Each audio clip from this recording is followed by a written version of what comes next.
Hello students, here is Ashu Gupta, Assistant Professor. Again welcomes you all on the behalf of Indraprasth Law College, Greater Noida.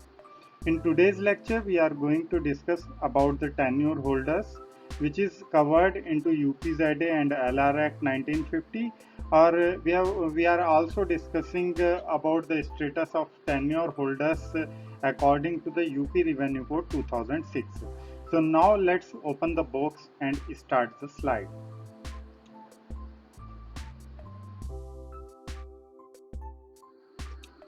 Now you may see that there is a classes of tenure holders according to the UPZA and LR Act 1950. Firstly, we have to know about what is the category defined in the UPZA and LR Act 1950. Basically, at the time of enactment of UPZA and LR Act in India, there is a 14 types of tenure holders. You may see here that there were 14 types of tenure holder, and after the enactment of the UPZA and LR Act, that were converted into four categories. Four categories, four types of tenure holders, which is described under the classes of tenure holders according to the UPZA and LR Act 1950. Let's move on the next slide. Now you may see that what is the four classes of tenure holders which is covered under the UPZA and LR Act, that is Bhumidar, number second Sirdar, third Asami, and the fourth one is Adivasi.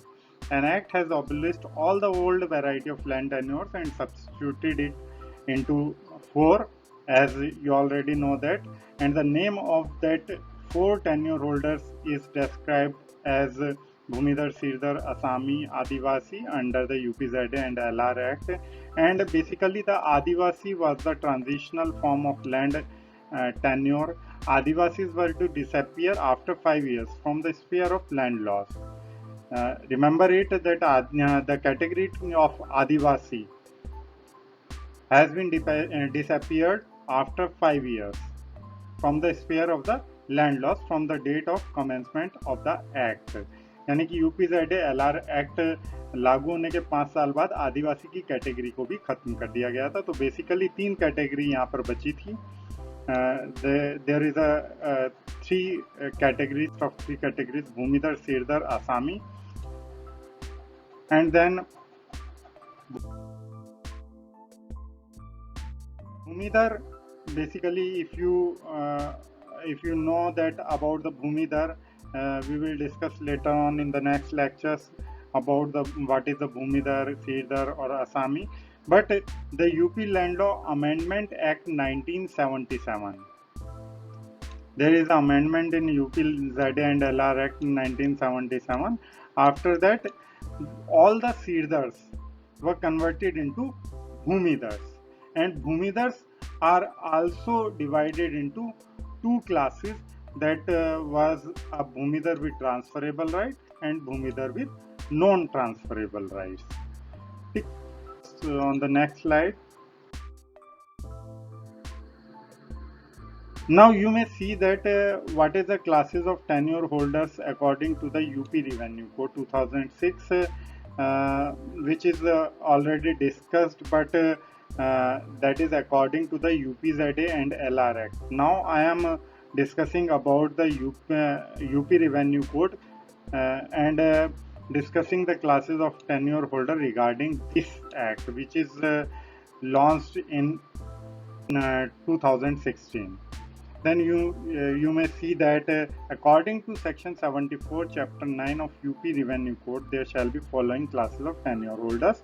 First one, which is categorized in the name of Bhumidar, and Bhumidar divided into two parts: Bhumidar with transferable rights after the 1977 Amendment Act into UPZA and LR Act, which is also adopted in the UP Revenue Code in the name of Bhumidar with transferable right and Bhumidar with non-transferable right.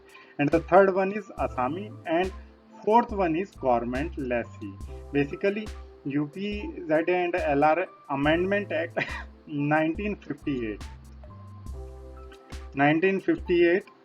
यूपीजेडए LR act में एक 1958 में एक amendment किया गया, added section 133A in UPZA and LR Act, which adds another category, government lessee.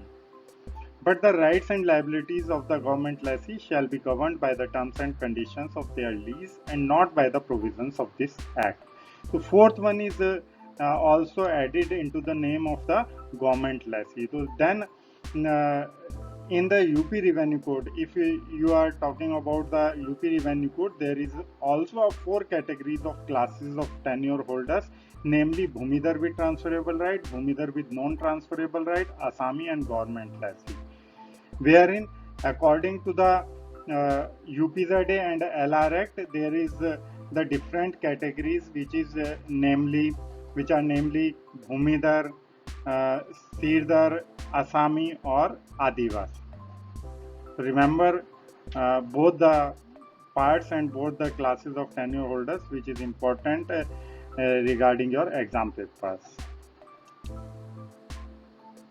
So let us move on the next slide. Now finally, if we may discuss about the UP Revenue Code, which is in your syllabus, that is finally UP Revenue Code 2006 contains with 234 sections, 4 schedules and 16 chapters.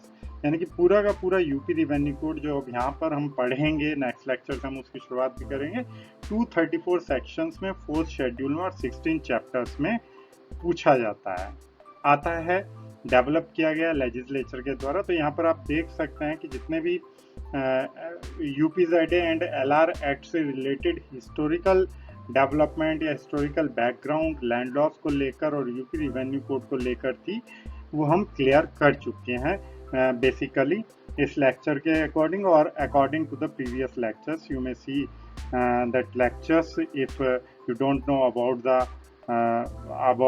the historical background of the UP Revenue Code in the name of the UPZA and LRA. Then hope you will have been enjoyed the whole session and successfully enumerated into your study and be benefited from this presentation. Thank you. We will meet soon with a new session. Thank you very much, and discussing about more about the UP Revenue Code 2006. Thank you very much.